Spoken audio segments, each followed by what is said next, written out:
नमस्कार। कलाम global coaching classes की online classes में आपका स्वागत है। आज हम गुर्जर प्रतिहार वंश के भाग 2 में अध्ययन करेंगे। हमने सिर्फ मंडोर की गुर्जर प्रतिहार शाखा का अध्ययन किया है और अब आगे हम जो महत्वपूर्ण पार्ट्स हैं उसका अध्ययन कर रहे हैं। देखो, बहुत ज्यादा इसके अंदर कोई डीपली चीज नहीं है। इसमें जो महत्वपूर्ण प्रश्न है सिर्फ उन प्रश्नों के ऊपर ही आप ध्यान देने की कोशिश करो। जैसे गुर्जर प्रतिहार वंश के अंदर एक शासक है नागभट्ट प्रथम। नागभट्ट प्रथम को गुर्जर प्रतिहार वंश का वास्तविक संस्थापक माना जाता है। यह हम पहले भी पढ़ चुके हैं कि गुर्जर प्रतिहार वंश का संस्थापक राजा हरिश्चंद्र था और गुर्जर प्रतिहार वंश का वास्तविक संस्थापक नागभट्ट प्रथम था। वो नागभट्ट प्रथम जिसने मंडोर के बाद में साम्राज्य का विस्तार किया। उसने मेड़ता को जीता, मेड़ता को राजधानी बनाई और मेड़ता राजधानी बनाने के बाद में और नागभट्ट प्रथम जो है ये कहां जाता है, ये भीनमाल जाता है। भीनमाल जो जालोर जिले में है, भीनमाल के अंदर चावड़ा वंश का शासन था। तो नागभट्ट प्रथम ने भीनमाल के ये जो चावड़ा वंश के जो शासक थे, जो भीनमाल के ऊपर शासन करते थे, इनको परास्त किया, इसको वहां से खदेड़ दिया और भीनमाल को जीत लिया और भीनमाल को अपनी राजधानी बना दी। ठीक है, भीनमाल को अपनी राजधानी बना ली। इसके बाद में उसने जालोर के ऊपर अधिकार किया। जालोर के ऊपर अधिकार करके उसने आबू को जीता और अपने साम्राज्य का विस्तार किया। नागौर जो है, नागौर तो पहले ही इसके अधिकार में आ गया था। जालोर को जीता, आबू को जीता और इसने अपनी राजधानी को मजबूत किया। मजबूत करके और जालोर के अंदर एक गुर्जर प्रतिहार वंश के शक्तिशाली साम्राज्य की इसने स्थापना की। इसका दरबार जो था नागावलोक दरबार, नागावलोक दरबार के नाम से इसका दरबार जाना जाता था। इसको नागभट्ट प्रथम को खुद को नागावलोक के नाम से ही इसको जाना जाता था। इसको नागावलोक कहते थे और इतना शक्तिशाली था कि कहते हैं चौहान, गुहिल, चालुक्य, ये जितने भी राजवंश थे, सारे राजवंश के शासक नागभट्ट प्रथम के सामंत थे और इन सबको सामंत बना करके और इसने अपने साम्राज्य को मजबूत किया। इसने आगे चल करके नागभट्ट प्रथम ने उज्जैन, अवंतिका जिसके नाम से प्रसिद्ध है, ये अवंतिका के नाम से प्रसिद्ध है, उज्जैन को इसने जीता और उज्जैन को अपने साम्राज्य का अंग बनाया, जहां आगे चल करके और देवराज नामक शासक बनता है। देवराज नामक जो उज्जैन का शासक बनता है, लेकिन नागभट्ट प्रथम ने ही उज्जैन को जीता था और उसी ने उज्जैन को अपने साम्राज्य का अंग बनाया था। अब नागभट्ट प्रथम जो है, इसका सबसे महत्वपूर्ण प्रश्न यही है कि नागभट्ट प्रथम गुर्जर प्रतिहार वंश का वास्तविक संस्थापक था और ये प्रश्न ही आज तक कई परीक्षाओं में ये आया है। इसी प्रश्न को ध्यान रखना है। नागावलोक दरबार के नाम से ये प्रसिद्ध था। अब आगे इसके बाद में देखो क्या होता है।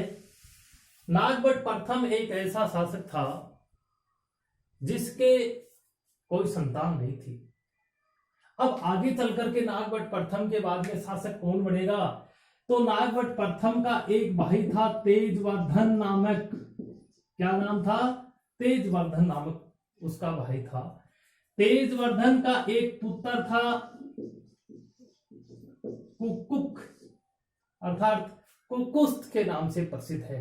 ये कुकुस्त है, ये कुकुस्त नागवट प्रथम के बाद में कुकुक अर्थात कुकुस्त के नाम से भी इसका नाम आता है। ये शासक बनता है, ये ध्यान में रखना, ये शासक बनता है।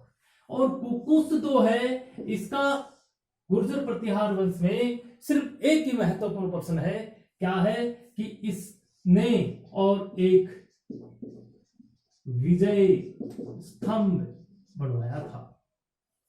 ऐसा व्यक्ति जिसने एक विजय स्तंभ बनवाया, इसके नाम से ये एक महत्वपूर्ण प्रश्न है।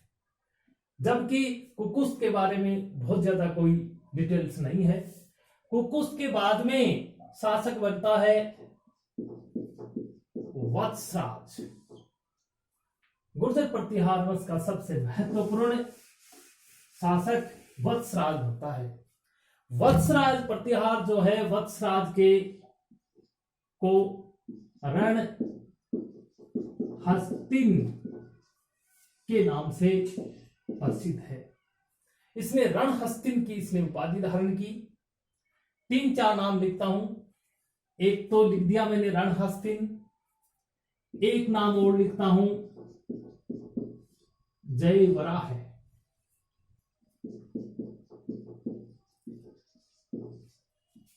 त्रिदलीय संघर्ष और उद्धोतन सूरी और जिनसेन सूरी और ओसिया। केवल और केवल इतनी चीजों को निश्चित रूप से याद रखना। ये चीजें वत्सराज के लिए बड़े महत्वपूर्ण हैं। यदि कोई वत्सराज का प्रश्न आएगा तो ये जो मैंने जो 6 टॉपिक लिखे, इन 6 टॉपिकों से जुड़ा हुआ आएगा। प्रश्न क्या बनता है? रणहस्तिन के नाम से ये प्रसिद्ध था। रणहस्तिन की उसने उपाधि धारण की। जयवराह नामक और इसकी उपाधि उसने धारण की। और उसने ऐसे सिक्के चलाए जिन सिक्कों के ऊपर अपनी उपाधि को जयवराह नामक जो उपाधि है उसको अंकित करवाया। देखो, गुर्जर प्रतिहार वंश में एक आदिवराह के नाम से भी प्रसिद्ध है मिहिर भोज, वो हम आगे पढ़ने वाले हैं। लेकिन इसकी उपाधि थी जयवराह। इसने यज्ञ भी किया, जालौर में इसने यज्ञ किया और यज्ञ करके जितने भी विद्वान पंडित जो इसके दरबार में आए सबको एक एक उसने चांदी का सिक्का दान में दिया, जिस सिक्कों के ऊपर उसकी उपाधि अंकित थी। ये त्रिदलीय संघर्ष ये एक महत्वपूर्ण बात है।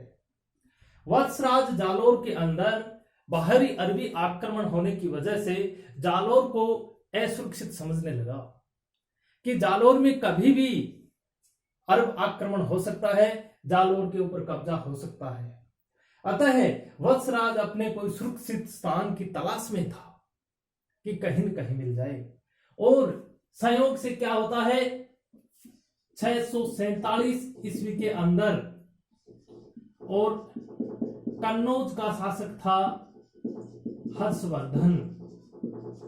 हर्षवर्धन और उसकी बहन राज्यश्री। इन दोनों की निसंतान दोनों की मृत्यु हो गई। और दोनों की मृत्यु होने के बाद में और वहां के ऊपर कोई शक्तिशाली शासक नहीं था।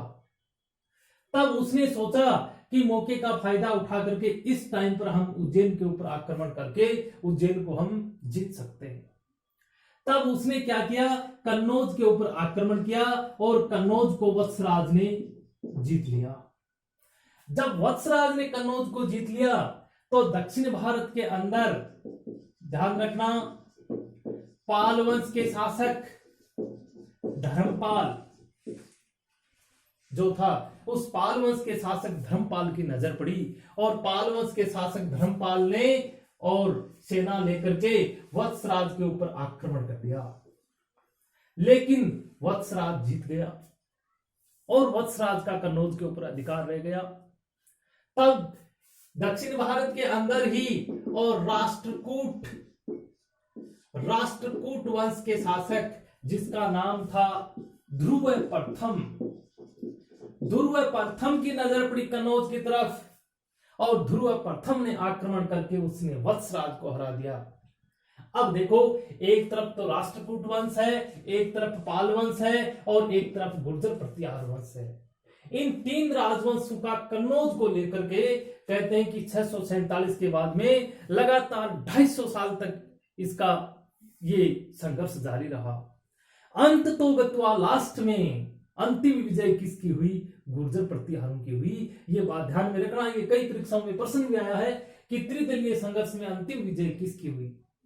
तो गुर्जर प्रतिहारों में ये महत्वपूर्ण इसलिए हो गया कि त्रिदलीय संघर्ष कन्नौज को लेकर के त्रिदलीय संघर्ष किसके समय शुरू हुआ? वत्सराज के समय शुरू हुआ। और वत्सराज के समय पाल वंश का शासक धर्मपाल था, राष्ट्रकूट वंश का शासक ध्रुव प्रथम था। तो ये त्रिदलीय संघर्ष के लिए प्रसिद्ध है। कौन है? वत्सराज। आगे क्या नाम आया? उद्धोतन सूरी। ये उद्धोतन सूरी जिसने ग्रंथ लिखा था कुवलय माला, ध्यान रखना, राजस्थानी भाषा का सबसे पहला ग्रंथ कुवलय माला, जो जालोर के अंदर उद्धोतन सूरी ने इसकी रचना की थी। वो उद्धोतन सूरी वत्सराज के दरबार में रहता था। वत्सराज के संरक्षण में रह करके उद्धोतन सूरी ने कुवलय माला नामक ग्रंथ लिखा, जो राजस्थानी भाषा का सबसे पहला ग्रंथ है। और इसी के साथ जिनसेन सूरी जिसने लिखा हरिवंश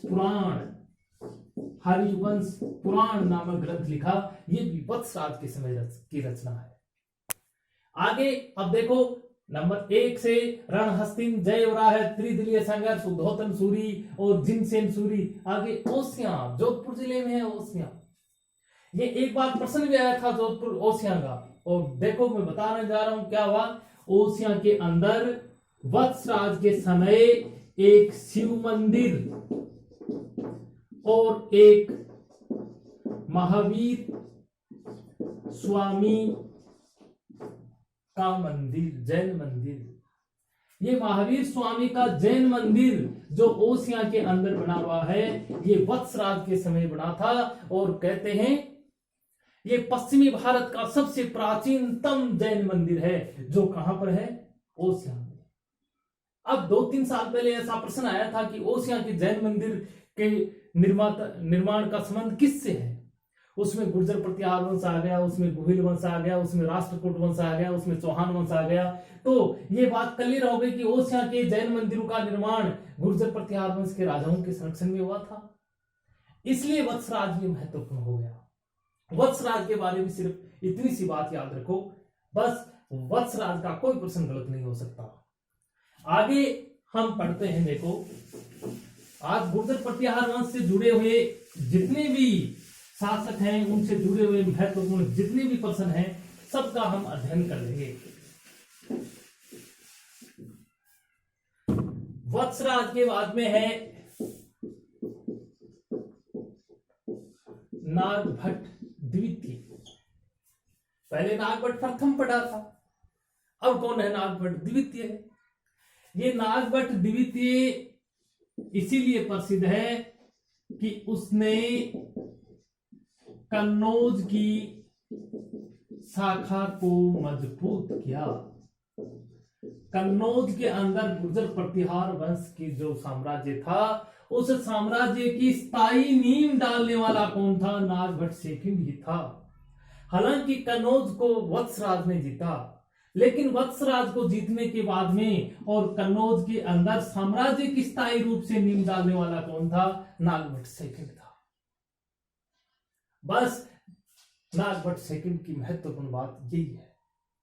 आगे इसके बाद में नागभट्ट सेकंड के बाद में आता है रामभद्र शासक बनता है। कौन बनता है? रामभद्र। रामभद्र जो है, इसकी कोई बहुत ज्यादा उल्लेखनीय इतिहास नहीं है। बीच में क्रम से मैं आपको बताने जा रहा हूं। रामभद्र को याद रखने की भी जरूरत नहीं है।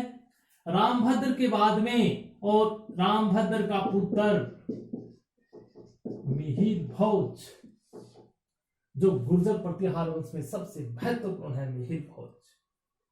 ये मिहिर भोज रामभद्र का पुत्र था, महत्वाकांक्षी था और साम्राज्य को संभालने के लिए, शासक बनने के लिए बहुत ज्यादा आतुर था और उसने अपने पिता रामभद्र की हत्या कर दी। अपने पिता रामभद्र की हत्या करके शासक बन गया। इस प्रकार से गुर्जर प्रतिहार वंश के अंदर पहला पितृहंता शासक जिसने अपने पिता की हत्या करके शासक बना। सबसे पहली बात, सबसे पहला प्रश्न तो यह है। दूसरी बात, मिहिर भोज जो है इसने आदि वराह की उपाधि धारण की। ये सबसे महत्वपूर्ण है। बहुत सारी किताबों में मिहिर भोज की जगह उसका नाम ही आता है आदि वराह। आदि वराह के नाम से कौन प्रसिद्ध है? ये कई परीक्षाओं में प्रश्न आया है कि आदि वराह के नाम से कौन प्रसिद्ध है? मिहिर भोज। मिहिर भोज ने आदि वराह की उपाधि धारण की थी। अब देखो, मिहिर भोज ऐसा व्यक्ति था, मिहिर भोज के समय सबसे ज्यादा अरब आक्रमण भी हुए, लेकिन मिहिर भोज अरब आक्रमण को वापस मोड़ने में सबसे उल्लेखनीय योगदान है इसका। ये इस्लाम का कट्टर विरोधी था मिहिर भोज, अर्थात मिहिर भोज को क्या कहा जाता है? इस्लाम की दीवार।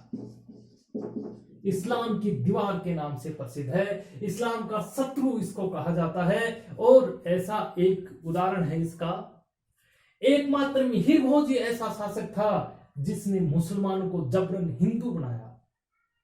इतिहास में हम पढ़ते हैं कि हिंदुओं को जबरन मुस्लिम बनाया, लेकिन इतिहास में मेरे देखने में सिर्फ ये एक ही उदाहरण मिलता है जिसने मुसलमानों को जबरन हिंदू बनाया था।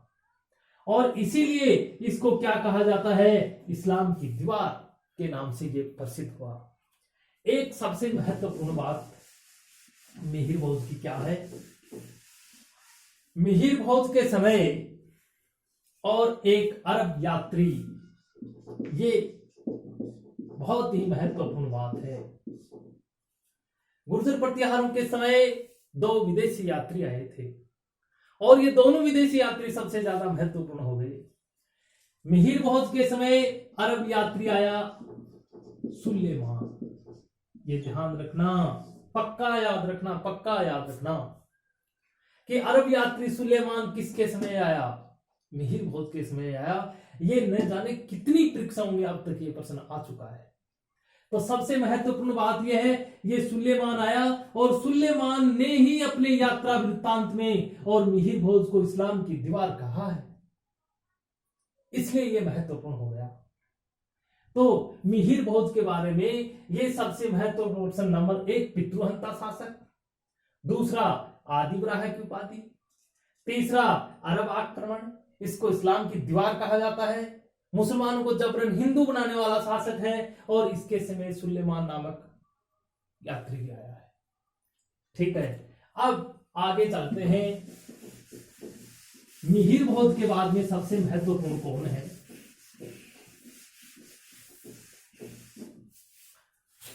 मिहिर भोज के बाद में और सबसे महत्वपूर्ण है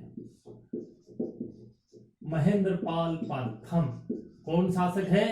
महेंद्रपाल प्रथम। ये महेंद्रपाल प्रथम को निर्भय नरेश क्या कहा गया? निर्भय नरेश कहा गया। इसको निर्भय नरेश के नाम से ये प्रसिद्ध है। अब देखो, किसी को रणहस्तिन कहा गया है, किसी को इस्लाम की दीवार कहा गया है, किसी को आदि वराह कहा गया, किसी को जय वराह कहा गया, किसी को निर्भय नरेश कहा गया। ये महत्वपूर्ण प्रश्न है। ये निर्भय नरेश के नाम से प्रसिद्ध था कि इसको कोई डर नहीं है।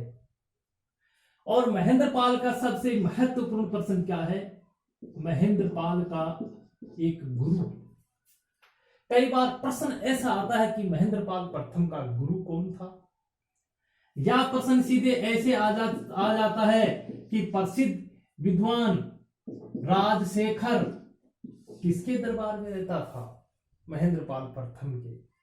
तो महेंद्रपाल प्रथम का गुरु राजशेखर था और राजशेखर ने महेंद्रपाल प्रथम के दरबार के अंदर रहते रहते और उसने बहुत सारे ग्रंथों की रचना की है। आपको बताने जा रहा हूं, उस ग्रंथों का नाम याद रखना।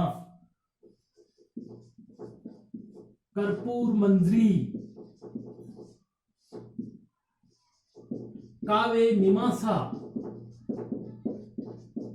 कर्पूर मंजरी, काव्य मीमांसा, बाल रामायण, बाल भारत, प्रचंड पांडव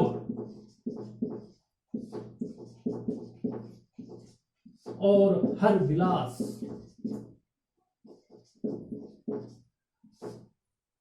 ये ग्रंथों की रचना की।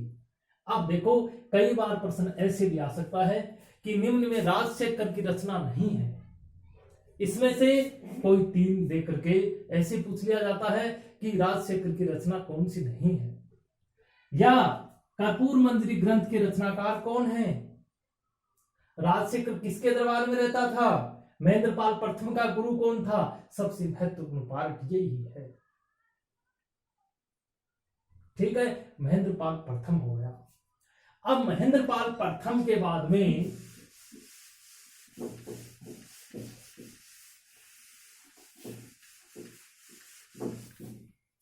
महेंद्रपाल प्रथम के शासक बनने के बाद में शासक आता है महीपाल प्रथम। कौन शासक आता है, महीपाल प्रथम। महीपाल प्रथम का सबसे महत्वपूर्ण बात यह है, एक बात तो यह है कि महीपाल प्रथम के समय गुर्जर प्रतिहार वंश पतन की ओर शुरू हो गया था। गुर्जर प्रतिहार वंश का पतन होना शुरू हो गया था। किसके समय, महीपाल प्रथम के समय। महीपाल प्रथम के समय का सबसे महत्वपूर्ण बात यही है कि इसके समय बगदाद निवासी एक यात्री आया और जिस यात्री का नाम था अल मसूदी। क्या नाम है, अल मसूदी।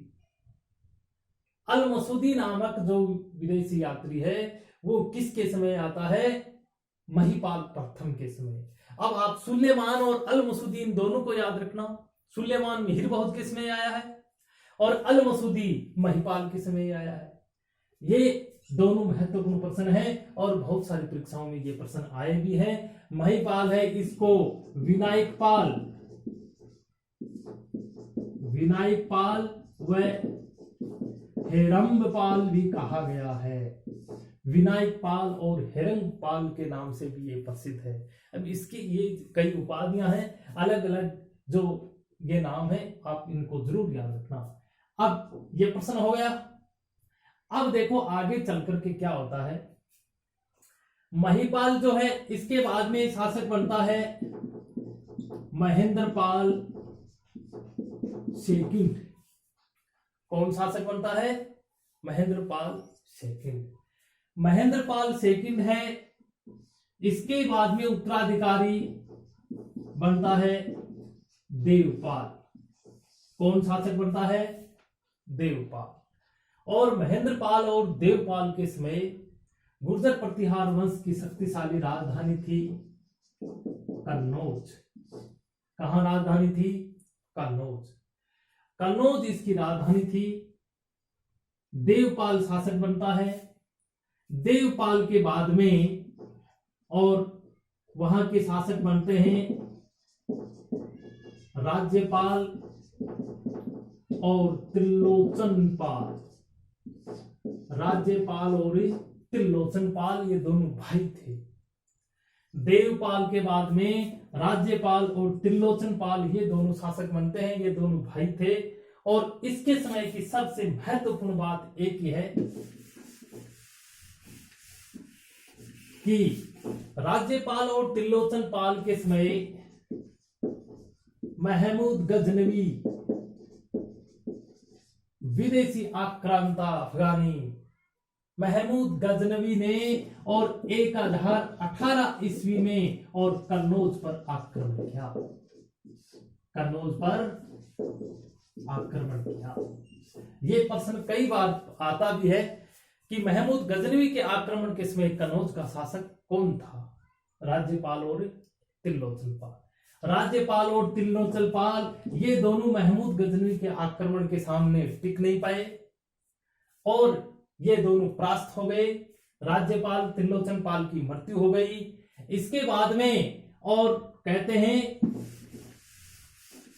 गुर्जर प्रतिहार वंश का अंतिम शासक जो बनता है ये बनता है यशपाल। यशपाल जिसको गुर्जर प्रतिहार वंश का अंतिम शासक इसको कहा जाता है। ये अंतिम शासक बनता है और 1093 ईस्वी के अंदर और गुर्जर प्रतिहार वंश का पतन हो जाता है, अर्थात गुर्जर प्रतिहार वंश है ये समाप्त हो जाता है। इस प्रकार से हमने लगातार 2 कक्षाओं में बांट करके गुर्जर प्रतिहार वंश का पूरा अध्ययन कर लिया है। सबसे छोटा राजवंश है, सबसे कम प्रश्न है, कोई ज्यादा कोई तिथि का झंझट भी नहीं है और सबसे महत्वपूर्ण है। हर परीक्षा में इनका एक न एक प्रश्न आता रहता है। आगे की कक्षा के अंदर हम राजस्थान के इतिहास के अंदर चौहान वंश या गोहिल वंश में से कोई भी एक स्टार्ट करेंगे। आपको जो भी पसंद है उसको कमेंट करके आप जरूर बता दीजिए। और हम ये जो क्लासें जो दे रहे हैं, हम कोई विशेष ऐसा मत सोचो कि पैसे कमाने के लिए ये कक्षाएं दी जा रही हैं। ये निःशुल्क कक्षाएं हैं। आप इसको लाइक कर दीजिए, सब्सक्राइब जरूर कर दीजिए और बेल आइकन को प्रेस कर दीजिए ताकि आने वाले हर नए वीडियो का नोटिफिकेशन सबसे पहले आपके पास पहुंचता रहे और तैयारी करने वाले जो अन्य जो स्टूडेंट हैं उसको भी शेयर करते रहें। नमस्कार।